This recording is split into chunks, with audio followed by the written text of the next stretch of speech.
बिल्कुल ठीक है। यही से कॉलर ले लेते हैं। अस्सलाम वालेकुम। जी अस्सलाम वालेकुम रहमतुल्लाह। जी फरमाइए। जी मेरा जो क्वेश्चन है वो साहिल साहब से है। जी जी जी अस्सलाम वालेकुम साहिल साहब। वालेकुम अस्सलाम।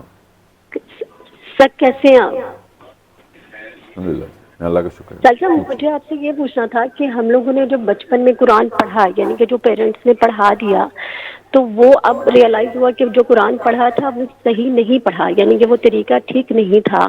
तो क्या हमें अब तजवीद के साथ कुरान पढ़ना सीखना चाहिए या उसी कुरान को पढ़ते रहें जो सिखाया गया? जैसे ही आपको पता चल गया कि तजवीद, मुझे नहीं पता कुरान की अरबी की बात करी कि आपने तजवीद का लफ्ज़ बोल दिया, तो तजवीद तो सीखना ज़रूरी है। ये इतना ज़रूरी है कि मैं आपको इतनी सी बात बताऊँ, ये अच्छी बात है रमज़ान में ही बात हो रही है। तजवीद इतनी ज़रूरी चीज़ है कि अरबी आम ज़बान नहीं है। उर्दू में भी हम ना काफ़ी सारी चीज़ें गलत करते हैं, मुझे तो पता है। मैं उर्दू मेरी मादरी ज़बान है, हम सबको पता है, हम जान के भी गलत उर्दू बोलते हैं तो कोई फ़र्क नहीं पड़ता। अरबी में ना ये मामला ऐसे हो नहीं सकता। अरबी में अल्हम्दुलिल्लाह का मतलब होता है अल्लाह सबसे बड़ा गुनाह है। आप जब तक अल्हम्दुलिल्लाह नहीं कहेंगे तब तक ये तमाम तारीफ़ें और तारीफ़ का मंबा अल्लाह के लिए है नहीं बनेगा। ये जो दूसरी वाली है ना, जिसे मैंने अभी पहले पढ़ा था अल्हम्दुलिल्लाह, जो कि हमारी जो क्या हाथी वाली है जो है, ये नहीं अल्लाह ने लिखी हुई। इसका मतलब अरबी में आवाज़ और जो मखरज होते हैं वो मतलब मतलब सेट करते हैं, क्योंकि एक तरह के अल्फाज हैं हे और हा और जो हा है, तो जो अल्हम्दुलिल्लाह पढ़ देते हैं वो गुनाह कर रहे होते हैं। ये सेंसिटिव मामला ही है, इसलिए तजवीद ज़रूरी है। और अगर तजवीद के साथ अगर आप कुरान नहीं सीख रहे तो आप खुद जान के नहीं सीख रहे, उसके लिए कोई टैलेंट या स्किल या एजुकेशन की ज़रूरत नहीं, ट्रेनिंग की ज़रूरत है। और मैं फिर बता दूं, इतनी कोई टफ ट्रेनिंग नहीं है। 3-4 हफ्ते में आपकी 3-4 हफ्ते चले महीने डेढ़ के अंदर आपके मखारिज सेट हो जाते हैं। बाकी तो असूल है, असूल तो घंटे 2 की मार है।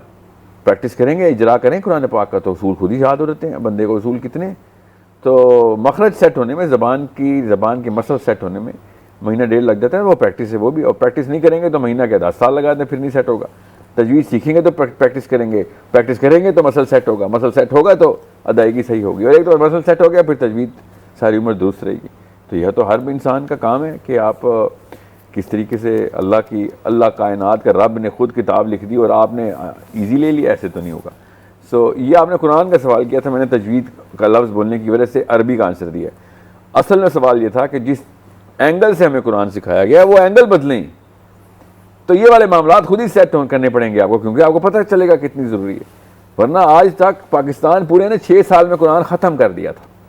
ये है पाकिस्तान। किसी मेरे बच्चे ने कुरान ख़त्म कर दिया तो आज मैंने दावत दी हुई है, उसके बाद वो सारी उम्र कुरान नहीं खोलता क्योंकि उसने ख़त्म कर दिया, नाउज़ुबिल्लाह। ये है हमारे माँ बाप का दिया हुआ कुरान। सोचें ज़रा, हमारा 6 साल का बच्चा कुरान पाक को जिस तरीके से समझेगा बस उसकी सारी उम्र वही है। और उन मजहबी घरानों के लोगों की बात नहीं कर रहा हूँ जो इस वक्त सोच रहे हैं ये क्या बातें कर रहे हैं, हम तो सारी उम्र कुरान पढ़ते हैं। आप ज़रा पाकिस्तान के चक्कर लगाएं, थोड़ा सा लेफ्ट राइट घूमें, आपको पता चलेगा 90% of Pakistan has never open the Quran after certain age. ये इसलिए आफतें आई हुई हैं, इसलिए नवाज शरीफ जरदारी बैठे हुए पार्लियामेंट हाउस में, और कुरान नहीं कहा हुआ है कि तुम पे वही हुक्मरान आएंगे जैसे तुम्हारे करतूत हैं। अगर सही पढ़ा होता ना 6 साल के बाद भी तो वो आज भी पढ़ लेते आप, जिसकी वजह से पता चल जाता कि ये वाले वाक़यात क्यों हो रहे। सो गौर से समझें इस बात को, this is not a small issue. अगर दुनिया तक ही में अमल रहते फिर मैं कहता चलो यार एक बिजनेस फेल हो गया दूसरा कर लेंगे, और भैया आखिरत का मामला है, ये एक बिजनेस ही हमारा और कोई बिजनेस नहीं हमारा। ये बिजनेस एंड तक जाएगा, खरबों साल का बिजनेस है। सो ये बहुत ज़रूरी है कि कुरान पाक के एंगल बदलें, और कुरान पाक के एंगल उमर ख़त्ताब, अली बिन अबी तालिब, अबू बकर सिद्दीक जिस तरीके से कुरान को देख रहे थे, अगर मैंने और आपने ना देखा गारत हो गए हम, क्योंकि सवाल वही है जो अबू बकर सिद्दीक से होने, जो मेरे से होने। या तो सवालों की तरतीब या कोई अल्फाज बदलने हो। अल्लाह ने तो एक ही सवाल करने, और कुरान भी एक ही दिया, नबी भी एक ही दिया। आप क्या करें, हम 2 तरीके निकालने? तो सॉरी नहीं, 2 शरीयतें नहीं आई, शरीयत एक ही आई। तो एक ही नबी, एक ही सुन्ना, एक ही सीरा।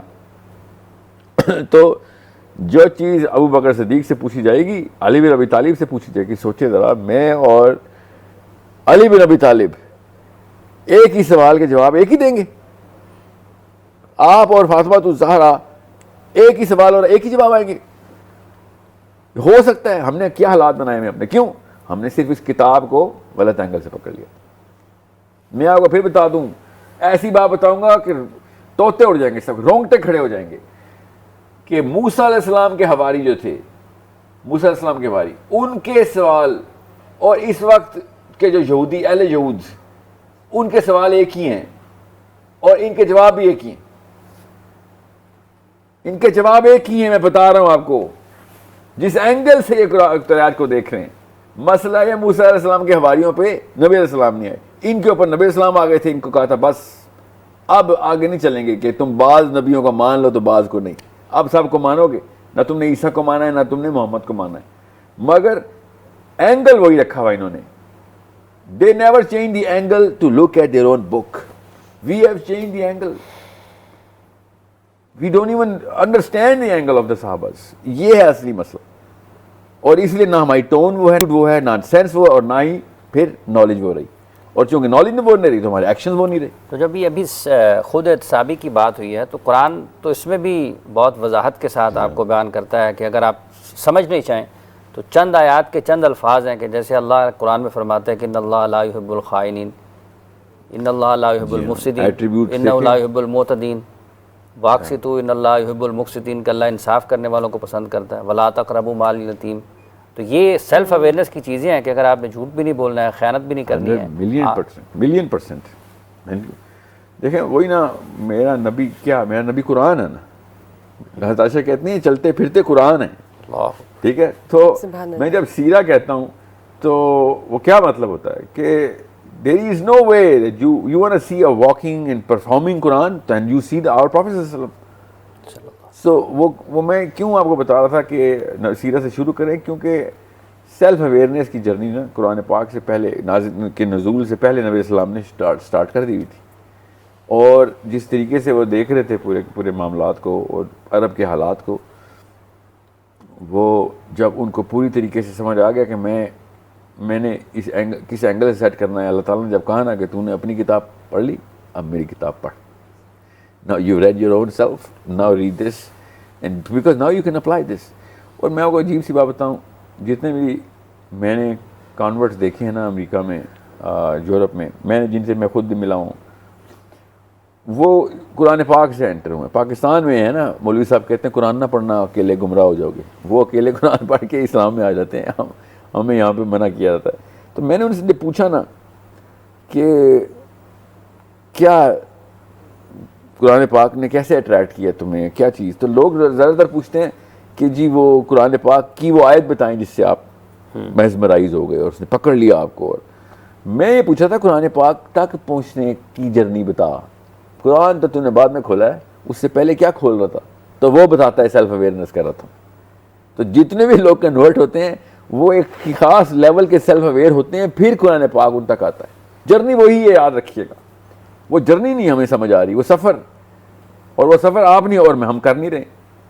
हमने we taken it for granted कि बस तो हम मुसलमान हैं तो बस जो कुछ मर्जी हो जाए खैर है, कुछ खैर नहीं है। अपनी अपनी जर्नी को स्टार्ट करें, अपने उस सफ़र पर निकलें।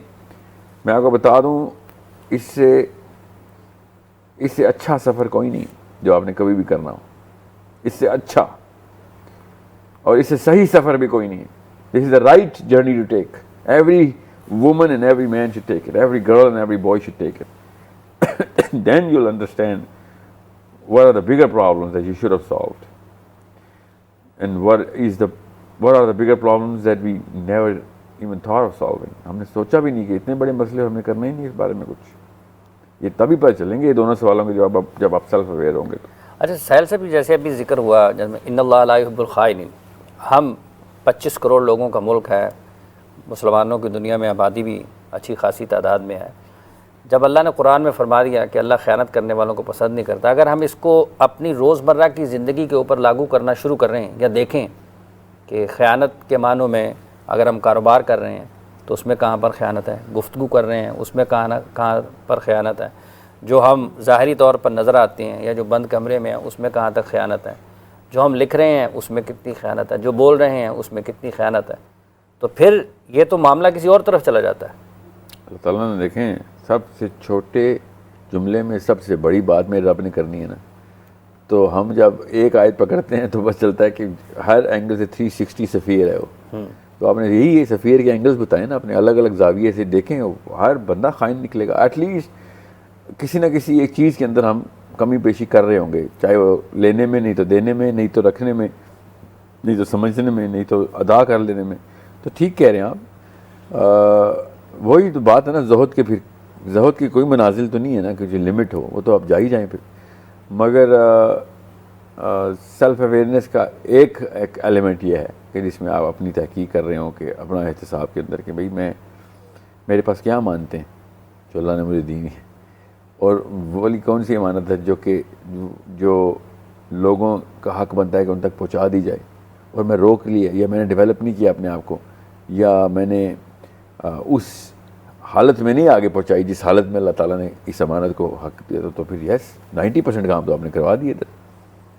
इसका मतलब यह है कि ये ज़ुबान अमानत है अल्लाह की, और अगर हमने इसके ज़रिए से दुरुस्त पैगाम नहीं पहुँचाया तो वो पैगाम अमानत है सर। जो आपने आगे ना पहुँचाया तो आप नहीं बचे, तो आप तो हाफिज़ हैं, आपकी तो शामत है। अगर आपकी ये और गलती और मेरी गलती में फ़र्क आ गया है, समझे। आपके सीने में अल्लाह ने कुरान रखा था कि आगे आपने पहुँचाना था। ये कब्र में लेके जाने के लिए नहीं आया था कुरान, ये दुनिया में फैलाने के लिए आया था कुरान।